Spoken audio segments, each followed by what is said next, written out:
I'm inside the Nietzsche house in Hamburg.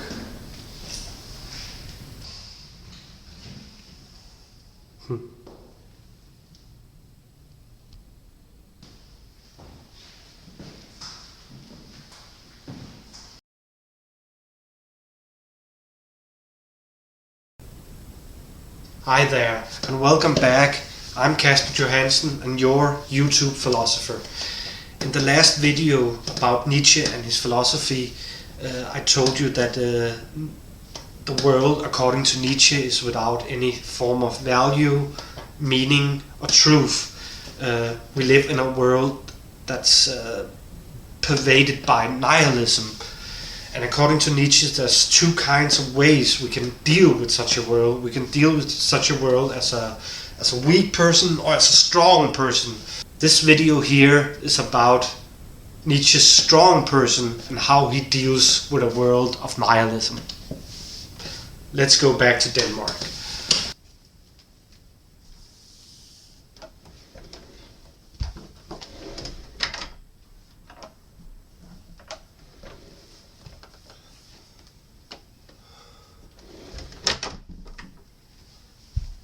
The strong, according to Nietzsche, realizes that he's left all to himself and he has to create his own value and his own truths, and what the world is in itself is actually irrelevant.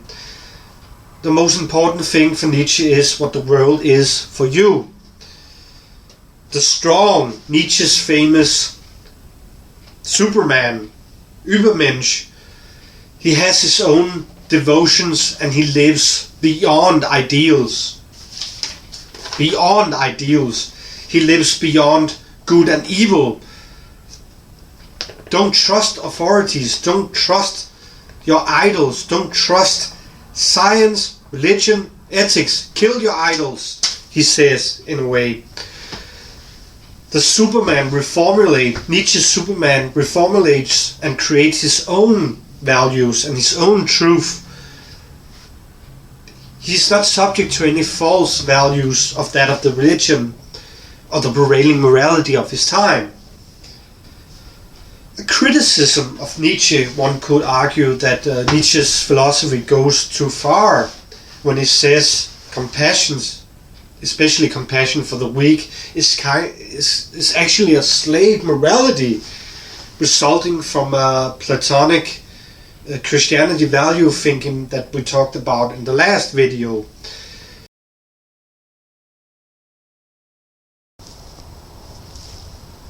There's an old legend. It is said that this legend illustrates Nietzsche's Übermensch or Superman. In this story there's an ancient warrior, great warrior. He chops the head of a person of low stature that walks by him. When asked why he murdered this man, the great warrior answered, "Because he was just within the reach of my sword."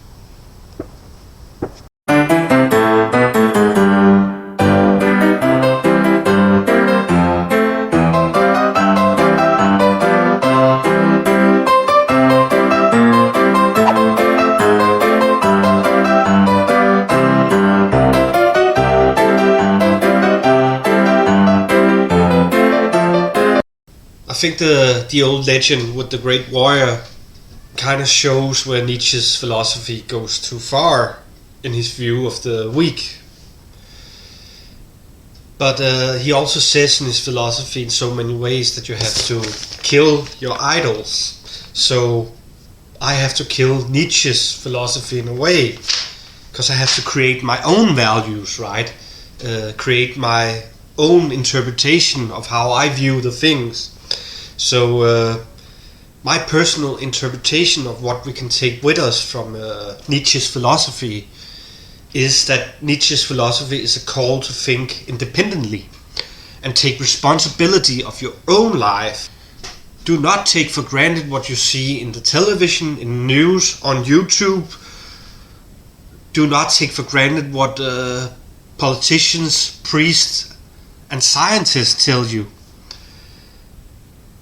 Remember when doubt hits you, remember Nietzsche's philosophy that the most important thing is not the truth, but how you deal with the harsh reality of the world, how you deal with it, because you are left to create your own value in life, according to Nietzsche.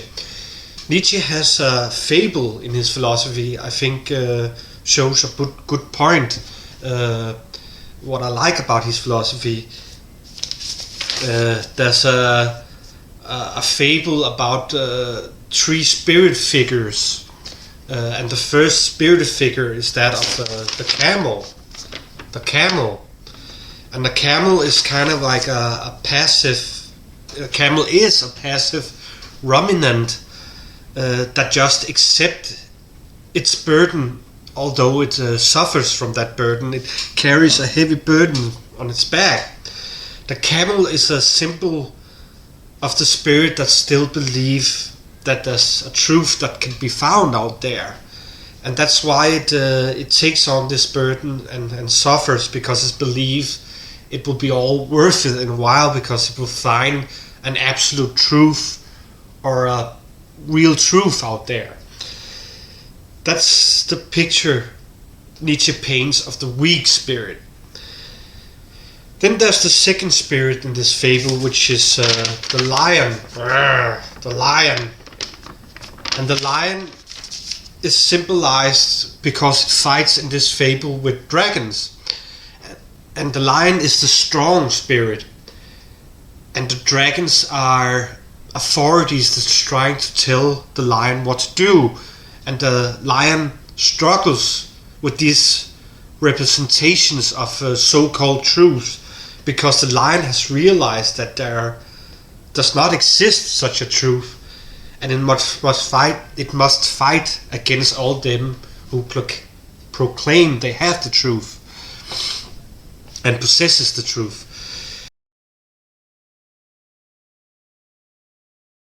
Okay, we come to the final spirit figure, the third spirit figure in this fable of Nietzsche. And the third spirit figure is that of the child. The child. Because the child is actually Nietzsche's Übermensch. Because the child is the symbolic discovery of the world in anew. It's a discovery of the world without any preconceived value. Because the child is pure. It doesn't have any preconceived value, so it plays with life, rediscovers the life, and that's actually Nietzsche's Übermensch. That is the positive thing you can get from this fable, that the child says yes to life and it plays with it. It creates its own life processually. So remember your Nietzsche's philosophy. So say yes to life and go out there and love life like a child and rediscover it.